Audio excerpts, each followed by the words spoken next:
We reserve a few minutes every Sunday to discuss current trends in the light of Bible prophecy.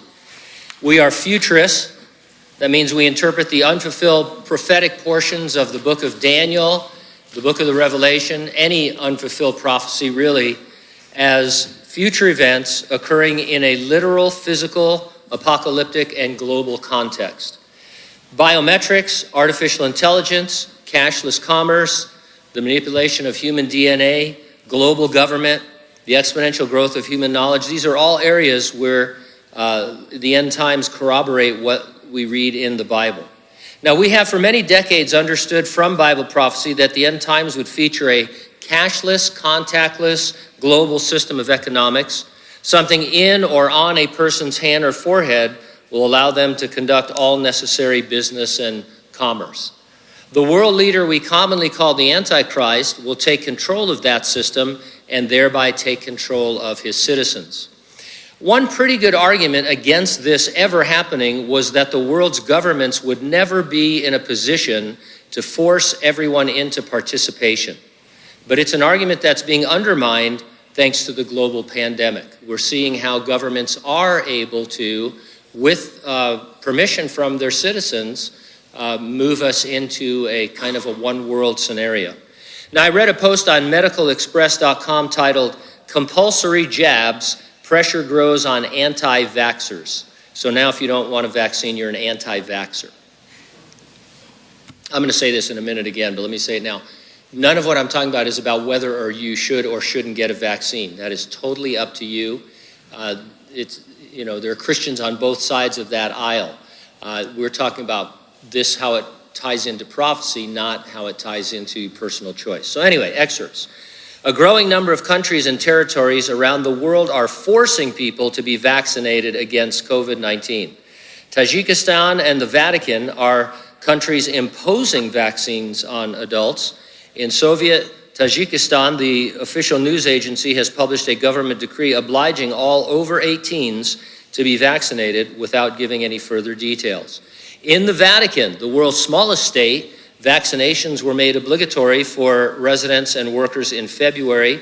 Those refusing were liable to being fired. Italian doctors and health workers in the public and private sector must get vaccinated or face being banned from working directly with patients. On June 16, the British government announced all care home staff in England will need to be fully vaccinated. If approved by Parliament, the new legislation means anyone working in a care home must have 2 doses of a vaccine. The rule will apply to all workers employed directly by the care home, as well as to agency workers and volunteers. The mayor of Moscow ordered mandatory jabs for residents of the Russian capital working in the service industry on June 16.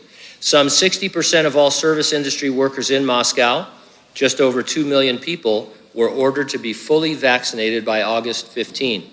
Since then, other localities have taken similar measures, such as badly hit St. Petersburg.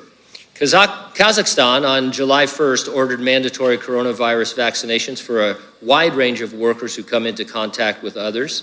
Those who refuse will be restricted from working face-to-face with other people. The city of San Francisco has announced it will require all municipal employees to be vaccinated, or they could face penalties up to and including dismissal. The new rule will take effect once the FDA approves the items that, on a non-emergency basis.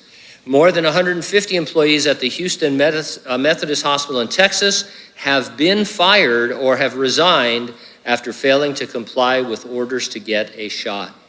I listened to a short clip online from a New Zealand official saying they would be, quote, chasing out those without vaccination or who, quote, missed their bookings to be vaccinated.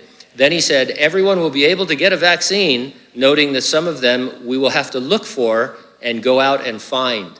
So you'll have the opportunity to get it because they're going to find you and give it to you.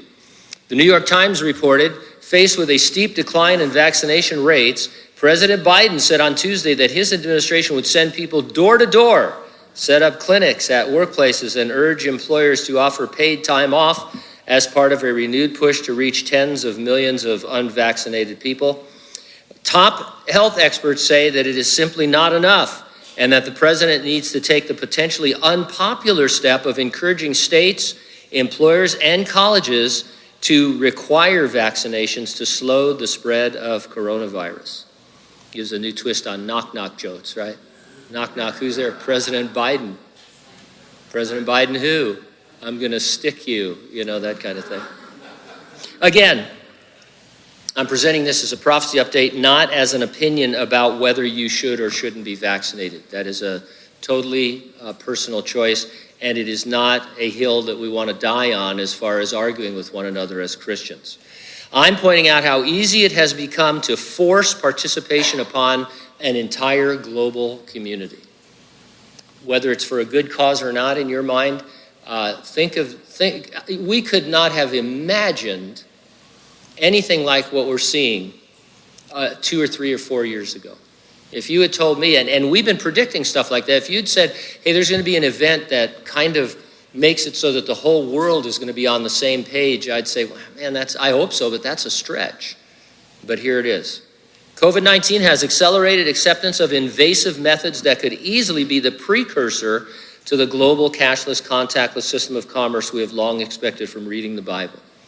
We believe the resurrection and rapture of the church is an imminent event. It could happen at any moment. Jesus will return and resurrect the dead in Christ. He will then transform living believers into our glorified bodies. We'll be caught up to heaven before any part of the Great Tribulation occurs. The question is, are you ready for the rapture? If not, get ready, stay ready, keep looking up because, ready or not, Jesus is coming.